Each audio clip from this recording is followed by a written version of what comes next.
Hello everyone, back again doing some more Day of Reckoning 2 matches. Took forever to upload the last set here. I'm about to go lay down for a bit and hopefully get some videos up pretty soon. Between trying to let them run and that kind of deal. So we'll see how long this match ends up going for. It should be in not too long from now unless I fall asleep. Excuse me. Once again, thank you guys for watching. I appreciate you guys very much. Hope you guys see the effort I put in. I've basically spent all day doing this, between uploading, working on other ideas, that type deal. I've done a lot of recording and uploading. The upload time takes forever, so I apologize for, not doing as much as I could. But I think I've made many hours of content today for sure. So, love you guys. Appreciate you. Have a good night. Bye.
Still going.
Sounds kind of like I'm already preemptively arguing, but I don't want to really hear it was a good match, shut up, you don't know what you're talking about, because that's not an argument. I want to hear what was it about, like, can you point to certain sequences of moves or any kind of storytelling?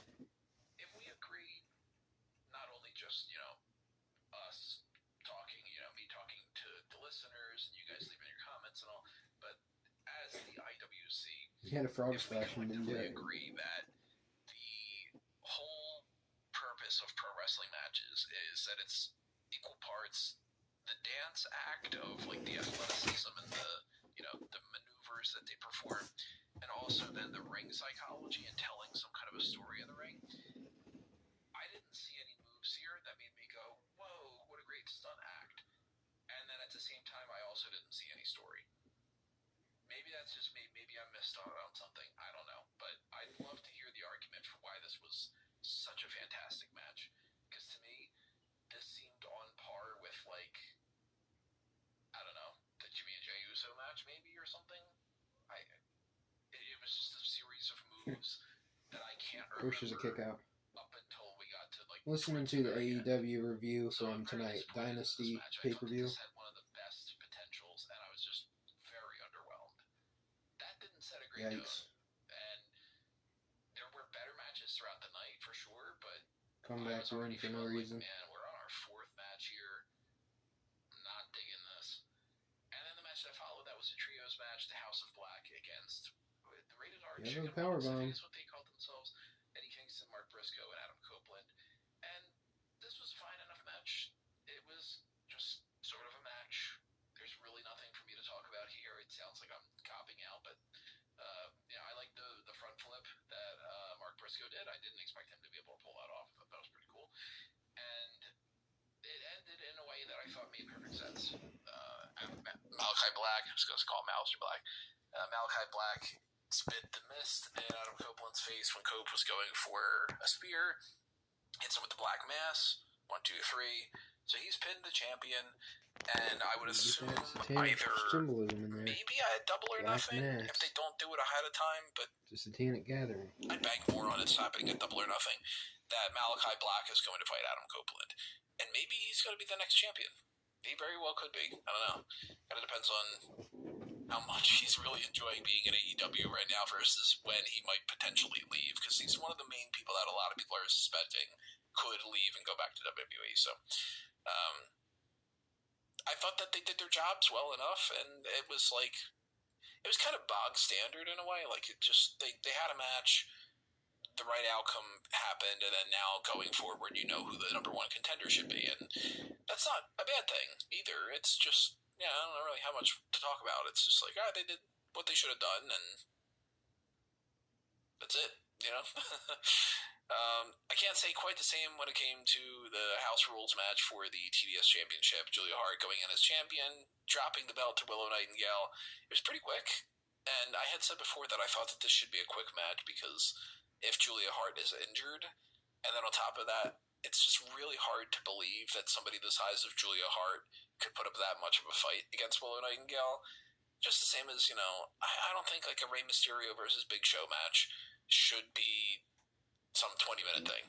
Or, when Adam Cole was standing next to Keith Lee, it was like, okay, well, there's a big size difference there. And if Willow were to get into an actual fight with Julia Hart, I'm assuming that this will be over in, 6.5 seconds or so.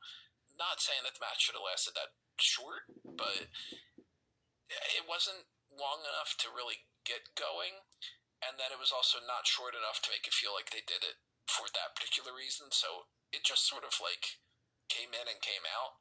And of course, my least favorite part of this whole thing was Mercedes Moné had to come out, and then we had to hear the CEO chanting theme song, which I just hate with a passion. It's going to be on my end of the year list for worst a couple things, I'm assuming.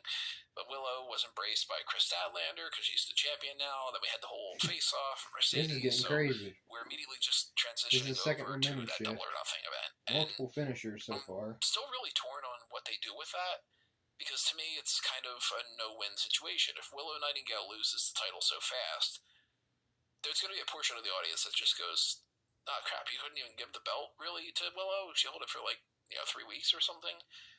And then on the flip side, if you don't give the win to Mercedes, and especially now with her just cutting these pretty awful promos and having those kind of segments, then that's going to feel weird too. So I am keeping to, I don't remember when I had said it originally.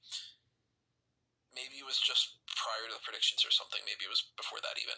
I'm keeping to one of my previous ideas, which was Mercedes is going to win that belt from Willow at Double or Nothing, and in the process, Mercedes and or Chris Statlander will turn heel.